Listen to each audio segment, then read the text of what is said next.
राजा अम्बरीश अपनी सत भक्ति करके जैसा उनको जैसे गुरुदेव मिले ऐसी साधना हम करते रहे।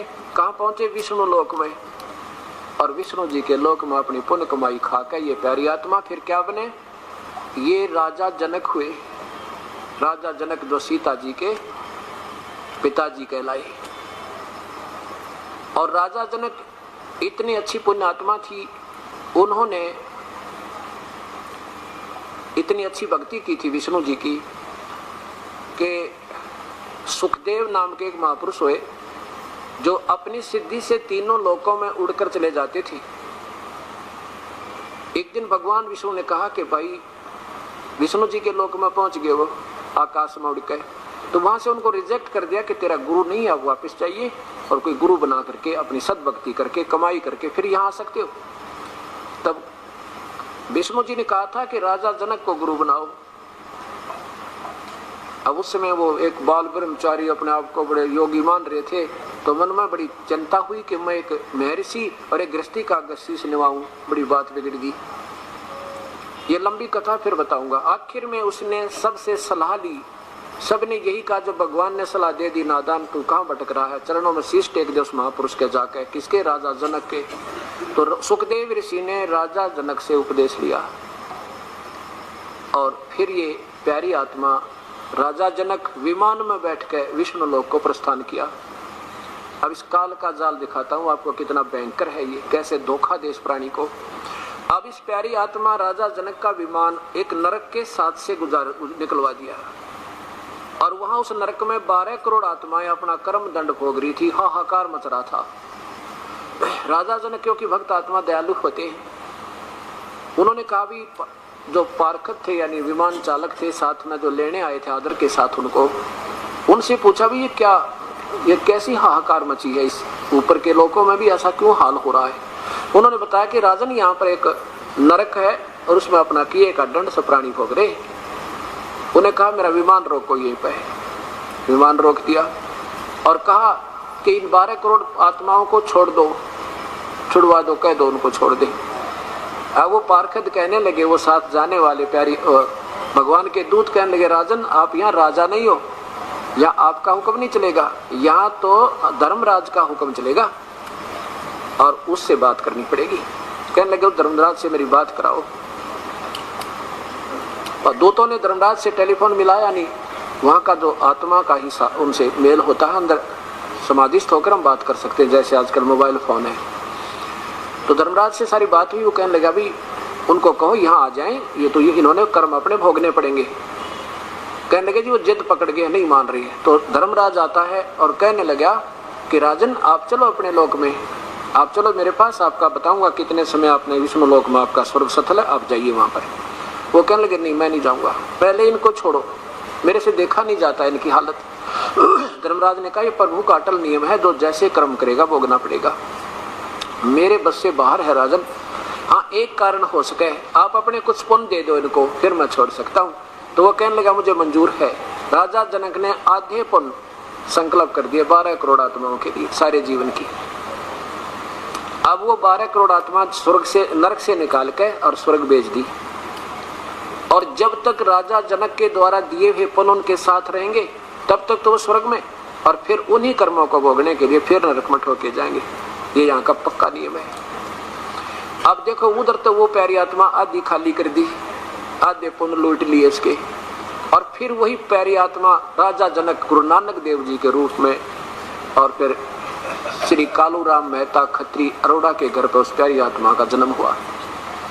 बचपन से क्योंकि पिछली कसक साधना युगों युगों की अंदर है, प्रभु की तरफ में बेचैन रहते हैं, उनका इस संसार में मन नहीं लगता, जिनके पिछले पुण्य संस्कार अधिक होते हैं। तो उन्होंने क्या किया, बचपन से अपनी कई ऐसे कारनामे दिखाए, अपनी जो है ना परिचय दिया। बहुत लंबी कहानी है, मैं सिर्फ इस संकेत में आता हूँ। इन महापुरुषों के जीवन चरित्र आपने बहुत सुन रखे हैं। ये बचपन में गीता पढ़ा करते थे, गीता, और ब्रजलाल नाम के पांडे ने महापुरुषों को गीता, जैसे पहले हिंदू थे, हिंदू धर्म में गीता को मुख्य रख करके सब जैसा जैसा समझा गुरुओं ने, सब ने ऐसा ही समझ रखा था। तो भगवान श्री कृष्ण को सर्वशक्तिमान सर्वेश्वर मानते थे गुरु नानक देव जी, और इसी को फिर आखिर में आज किसी तो बात कर लो आप, जब तक ये ज्ञान नहीं सुना हो ना हिंदू ने, कहते आप किसके पुजारी हो? भगवान शिव के। और परमात्मा कैसा हो? तो निराकार है, वो तो निराकार है। यानी सबकी थ्योरी ऐसी है। तो गुरु नानक देव जी भी, क्योंकि उसमें लिखा कि वो एक ओंकार है, तू ही एक निरंकार है, अब यहाँ तक सीमित थे। और वो उनकी बहन ब्याही हुई थी एक सुल्तानपुर नगर में। तो गुरु नानक देव जी भी वहाँ सुल्तानपुर के नवाब के यहाँ मोदी खाने में नौकरी करा करते थे, नौकरी करते थे। और उनके जीजा जी ने उनकी नौकरी लगवाई थी। गुरु नानक देव जी सुबह सुबह स्नान करने के लिए बेई नदी पर जाते थे प्रतिदिन, और वहाँ बैठकर घंटों ईश्वर चिंतन में अपना मस्त रहते थे। एक दिन वो पूर्ण परमात्मा जब काशी में आए हुए थे, वो सतपुरुष कबीर साहब धानक के रूप में काम कर रहे थे। अपनी ऐसी प्यारी आत्माओं को वो ढूंढते फिरते हैं। आकर के उस बेई नदी के किनारे सुबह सुबह जब वो नहाने के लिए पहुंचे, तो कबीर परमात्मा एक जिंदा महात्मा का रूप बना के, जिंदा महात्मा मुसलमानों में होते हैं, ऊपर काला सा टोप लंबे चोटे का, और एक ओवरकोट काला ही घुटनों से नीचे तक का, और एक कच्छा लंबा सा घुटनों से ऊपर तक का पहन। ये ऐसे उनकी वेशभूषा होती है, उसको जिंदा महात्मा कहते हैं। तो ज्यों ही कबीर साहब वहां पहुंचे, उनको नमस्कार किया गुरु नानक देव को। अब श्री नानक जी की दृष्टि पड़ी साधु को देखकर भक्तात्मा प्रसन्न होते, कहा आओ महात्मा जी बैठो।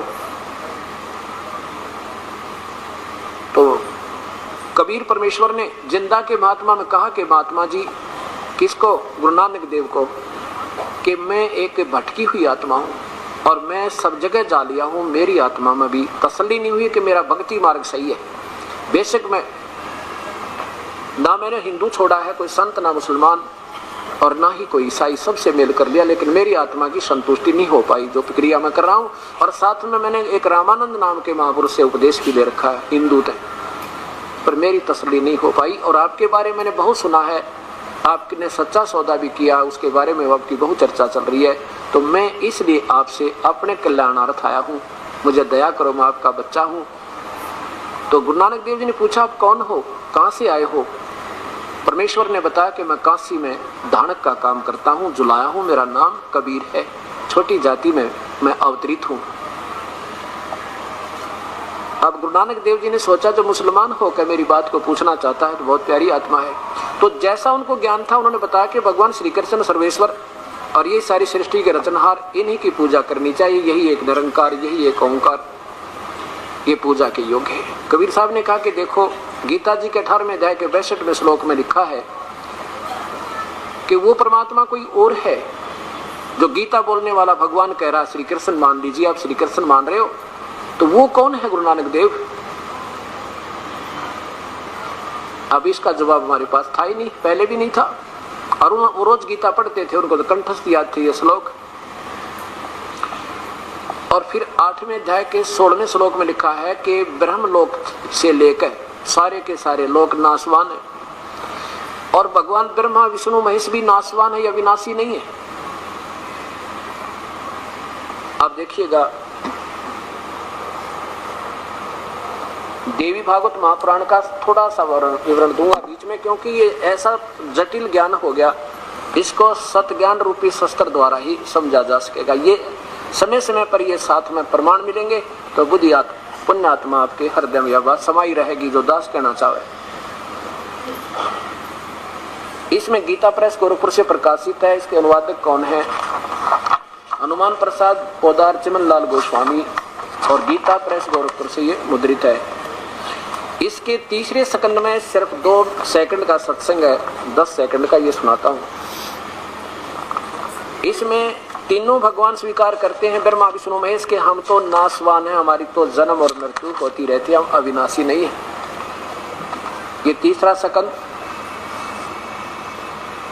भगवान शंकर भगवान विष्णु अपनी माता दुर्गा की महिमा गाते हैं, तुम शुद्ध स्वरूपा हो, यह संसार तुम्हीं से उद्भासित हो रहा है, मैं ब्रह्मा और शंकर, मैं विष्णु ब्रह्मा और शंकर, हम सभी तुम्हारी कृपा से विद्यमान है। हमारा तो आविर्भाव माने जन्म, और तिरोभाव माने मृत्यु, हम तो जन्म और मृत्यु के अंदर है, केवल तुम ही नित्य हो, जगत जननी हो। नित्य माने अविनाशी, जगत जननी हो प्रकृति और सनातनी देवी हो। प्रकृति भी दुर्गा को कहते हैं, ये भी ध्यान रखना।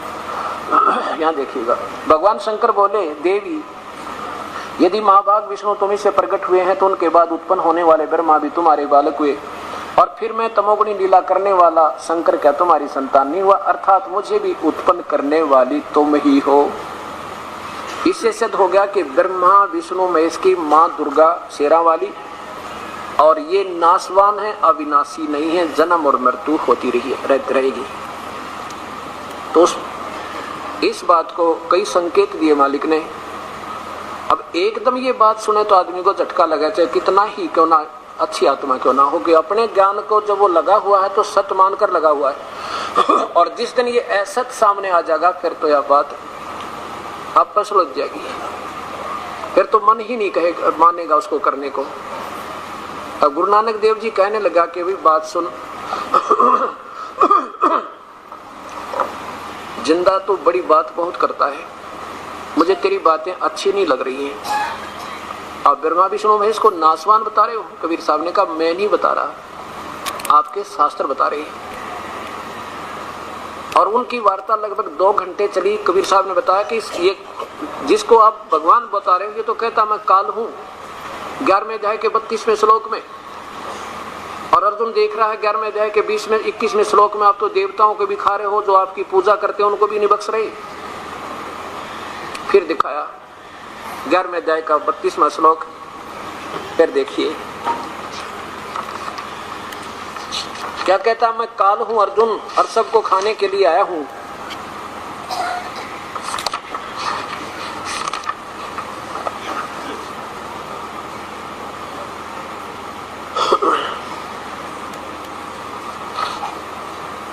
ग्यारहवें अध्याय का 32वां श्लोक देखिएगा नीचे,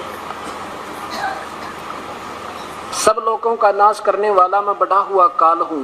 ये काल है, सब देखो काल है, चलो महाकाल लिख दिया कोई बात नहीं।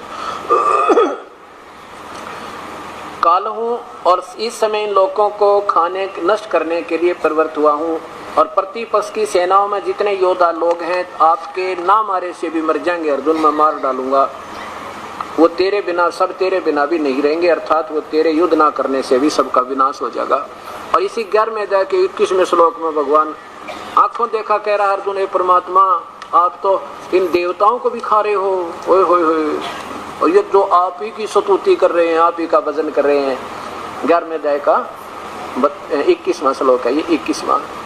वे ही देवताओं के समूह आप में प्रवेश कर रहे हैं, आप उनको खा रहे हो, और कुछ भयभीत होकर हाथ जोड़कर आपके नामों का गुणगान कर रहे हैं, आप ही की स्तुति कर रहे हैं, वेदों के मंत्रों से उच्चारण कर रहे हैं, तथा महर्षि और सिद्धों के समुदाय कल्याण हो, बख्श दो ऐसा कहकर उत्तम उत्तम स्तोत्रों से उन वेदों से तेरी आपकी स्तुति करें, आप उनको भी खा रहे हो। तो ये कहता मैं तो काल हूं भाई, सब न खाऊंगा।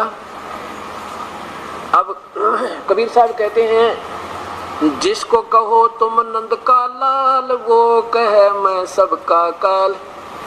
कहते जिसको तुम नंदलाल कहो वो कहे मैं सब न खाऊं। ये श्री कृष्ण नहीं बोल रहे थे, ये भगवान काल बोल रहा है। ब्रह्म श्री कृष्ण में प्रवेश करके पहले दिन प्रमाण दिया था आपको, और 25 प्रमाण देकर सिद्ध कर दिया था कि श्री कृष्ण जी ने गीता में एक शब्द नहीं बोला। ये तो काल बोलता रहा और उसे निकल गया जब कृष्ण जी कहे मुझे पता ही नहीं क्या कहा था गीता में।